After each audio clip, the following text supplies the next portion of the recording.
Welcome to the Limitless Energy Podcast. We're here in Annapolis, Maryland at the Annapolis Boat Show, and it's my pleasure to welcome my guest today, Teulu Tribe. We have Becka and Zach.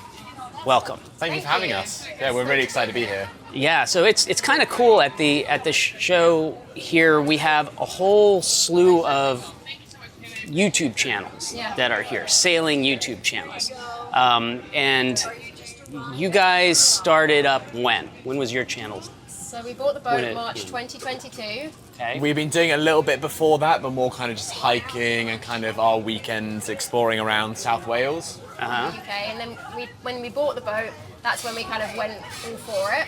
And we bought the boat in March 2022, and we left the UK 6 months later, and we crossed the Atlantic 2 months after that. So we were all guns blazing. So in the universe of sailing YouTube channels, it's grown over time. Are you relatively early? Are you kind of mid? I guess are you newcomers? I wouldn't, maybe not newcomers, but we're still like relatively new to it. I guess a lot of the people here have kind of been doing it for 4 or 5 years or so. I mean, we've been doing it for 2-3 years now, so I guess like relatively new, but definitely not brand new to it now. No. Okay, but you're from the UK. Is that pretty unique? From England. Yeah, there's a few channels from the UK here, but not many. Yeah. Okay. Yeah, we're definitely one of the few here. So. Yeah, it's nice to hear some English accents again, but it's quite rare for us to hear it anymore now. Yeah, I believe it. And so Teulu Tribe. You said this is Welsh. Yeah. Yeah. So what does it mean? Anything? Yeah, so Teulu's the name of our boat. It means family in Welsh, basically. Our boat was kind of a symbol for us to be able to invite friends and family and be able to give the experience of sailing and travel to people that might not usually have it. So that's where the word Teulu came from, and tribe is everyone who follows along with us. Right. Why is it spelled wrong? I'm just kidding. We get that a lot. It's the Welsh language is pretty complex, but it's a Celtic word. So in kind of Brest in France and a few other like kind of Celtic regions in Europe, the word is really similar as well. So there's a similar word in Cornish for it as well. But it's a difficult language to learn. We lived there for a while and we struggled to learn much Welsh, didn't we? Yeah. Tell me about your boat. Was it a nice boat when you got it, or was it complete rebuild? She was a boat which was perfect for our budget at the time, meaning she was, an older ketch from the UK. She's a Colvic Victor, so you don't really see many of them over here. She's 40 foot, and she needed some upgrades. She was set up for kind of weekend stuff, I guess, at a push, and like mostly just day sailing. I think. So she was already seaworthy when you got it. There were some things that we needed to do to make a kind of open ocean seaworthiness for coastal cruising. I think she would have been absolutely fine, but there was like a few skin fittings and kind of fairly essential things that needed changing out before we did some big offshore stuff. Because if any of those failed, you wouldn't want to be kind of caught out with any of those. But in the most part, she was all right. I mean, the rig on her was good. We need to change standing rigging and a few other bits, but yeah, we were pretty happy with what we got with her. Yeah, for sure. So yeah, I mean, we had no solar. She wasn't set up at all to go off grid, and I remember the first few days of owning her when we went off sailing, we anchored overnight and we were like, oh, what now? So we were using our phone torches to like make our way through the boat. She wasn't designed to be offshore hookup. So I mean, that whole upgrade was a big one we had to do. I mean, it came with 3 engine batteries to begin with, and that was pretty much it. Three AGMs. Yeah. How big were they? 100. No, it came with 2. There were 3 lead acids to begin with, weren't they? Yeah. We had a bow thruster one. We had 1 engine and 1 kind of other engine one. It was very complex what the previous owners had done with the boat. So to get it off grid is a big deal. I mean, you have to first of all figure out how you're going to get the power, and then figure out how to store the power and how much you use. And so talk me through that process. Was there a lot of math? Yeah, a fair amount, and a lot of learning, actually. Yeah, we kind of had to figure out where we were going to keep everything to begin with, because we had some space in the engine room, but not quite enough where we wanted to kind of keep all of the batteries and everything. So we ended up making an old wet storage room on the boat, which is a locker about that big by maybe about that big. Ripped out everything, put a load of shelves in, and kind of used that now as our kind of main domestic battery area for it. And it's nice to keep it separate from the engine room because it gets pretty hot in there as well. But yeah. Yeah, no, we aren't from an electrics background, and luckily an electrician in the marina became a good friend of ours. He took us under his wing. We sat down together, and that's how we kind of learned what we know about electrics. And I've kind of fallen in love with it a bit. I'm usually creative and artsy, so going from that to mathematics, where I'm figuring out like all these different wiring circuits. You did get a bit of a shock in the early days, didn't you? I did get a shock. I messed up. I short-circuited a spanner, which don't do that. Yeah, a literal shock. Got it on camera. It's a wonderful video. We watch it sometimes. So yeah, 10 out of 10. Don't recommend. But no, we've just learned as we've gone, and we've loved the process of just figuring out like what we need and working within our means to live this self-sufficient life. So did you guys have previous careers, or this was right out of? So I worked for a yacht manufacturer on the south coast doing environmental and sustainability work for them prior to that, and then worked for a tech industry before that a little bit, and then... Yeah, I was pretty much fresh out of university when we bought the boat. I'd done some part-time media jobs for the university, but literally YouTube was my first career, I guess. So. We got the boat and we moved down to where the boat was. I had this job lined up, and then you had an interview lined up, but YouTube was just kind of taking off at the time, and we were like, it's a good opportunity for us to try and like see what we can make of it. And then 6 months later, I left my job and we left the UK. You said YouTube was your first career. Was that something that you kind of fell into, or you were thinking, I want to get into this? I always filmed things. I just loved filming. I was a photographer out in Greece for a few summers just as a little part-time thing, but I loved filming and capturing life, and so I just did it for fun. I think we had about 80 subscribers for about 4 years, and I loved it. You know, that's my whole passion. And so naturally when we got the boat, we started filming the boat, and that's when people started joining and enjoying the videos, and then we just kept going from there, and now we're here, and we can be dreaming of doing anything different. Yeah. So what do you want to share with your viewers typically? What do you like to, what kind of information do you really enjoy sharing? I guess it's a little bit of everything, isn't it, really? Technical or just like visual? It's just our journey through like buying a boat, from before we bought the boat to buying the boat to cruising, and I think we made a vow very early on that we'd show the whole picture. We try and keep it quite honest with like the mistakes that we've made and stuff like that, like you getting shocked with the spanners in one of the videos. Yeah, it happens, life happens, and I think it's really important to show, you know, warts and all on camera, and to show the whole picture, because cruising isn't always that easy. And we made a lot of mistakes on the early days with kind of wiring we did initially, and just kind of learning from all those mistakes. I mean, we ended up messing up the engine a little bit in Panama, didn't we? But we've learned a lot from that.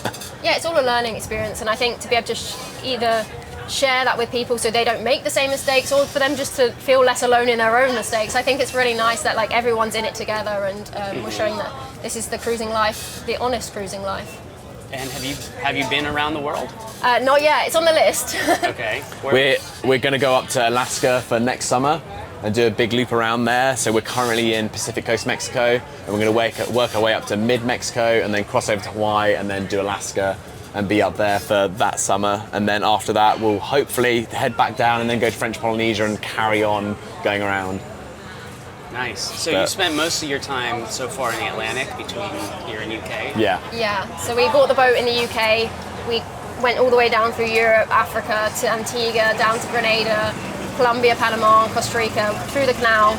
I think we hit 19 countries when we arrived in Mexico, about 7,500 miles. So we've been kind of go, go, go. It's going to be exciting to do this loop now in the Pacific Northwest. Yeah. Sorry, go ahead. No, go on. Do you typically dock and hang out in a place for a long period of time, or are you on Most of the time we try and be at anchor whilst we're on the boat, and kind of avoid going into marinas during the hurricane seasons and stuff like that. We tend to keep the boat in a marina, but outside of that we try and kind of stay on the hook, don't we? And we're moving quite often. Like, we don't settle in a place usually, unless there's a reason to stay. We usually keep going. So maybe like a couple of weeks at most in an anchorage, but that'd be quite a rare thing for us. Normally it's about a week or so we spend in a place and then kind of start moving on again. So how big is your battery bank now? So we have 800 amp hours, and it has quite literally changed our life. Well, I mean, we've got an air fryer now, which is like when we bought the boat, we were there like boiling our kettle on the gas, and we've got induction hobs, we've got an air fryer, and our boat has actually become like a proper home because of the lithium. So we're just in the process of upgrading our solar as well to 2,000 watts as well, so we should have a good amount of solar as well now. I was going to say, how do you charge them now? But so you have some solar, but you have an alternator, or what's your... We're looking at potentially getting a bigger alternator for at the moment. We've got an alternator and a DC to DC charger at the moment, which has been really good for us, but primarily most of our power comes from solar. Yeah, Yeah. And So- when you're in the marina, you plug in? No. No? No, so we've been avoiding marina stuff for the most part. We've plugged in occasionally here and there, but We can't in the Pacific now because we're 230 volts, so I mean, there just isn't the option for us to. So unless we change the boat to 110, we are off solar.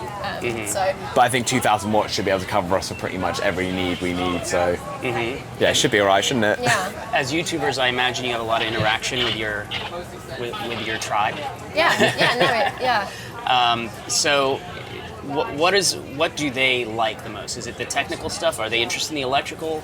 They love it. Like genuinely, I think they enjoy it all for different reasons. There's definitely some who like the kind of refit more. When we started like doing the refit series in Mexico this time round, there was a lot of people who were really excited about that, and then a lot of people who were more excited about the sailing and the What's traveling. going on in Mexico? What refit? So the boat's just down in Mexico at the moment for the You said a hurricane season. refit. Well, Yeah. not a massive refit, but we're building like a hard dodger. We're adding a lot of solar. We're doing a navigation upgrade. We added a solar arch, We've done a hydrovane. head refit, galley refit, like little things, I guess. Yeah, we're making it a bit more of a home this year because a lot of the kind of interior of our boat is very 80s-esque, and we're kind of trying to drag it out of the 80s a little bit Are into you? slightly more modern looking and Yeah, and less and green, functional. less green walls. Less green walls. That is the goal. Okay, well, then what's playing on the speakers? On the speakers. Yeah, what music is playing? What music's playing on our Oh speakers? god, mine is a bit of everything. Yeah, I mean, I like folky stuff, and yeah. I think most of the time in my headphones it would probably be like drum and bass and EDM for painting work and stuff like that. So very different than what I nothing like. that, nothing that Folk anyone's music gonna like. and EDM. Okay, Yeah. so nothing's really playing on the speakers. That's And not what that- it changes a all lot. in the but- earbuds. Yeah. You'd never guess by the way I'm painting. Yeah.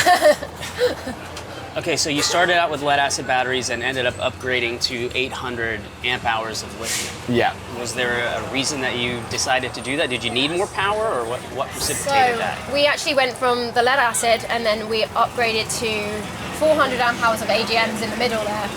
And for a while they worked okay, and then they ran low.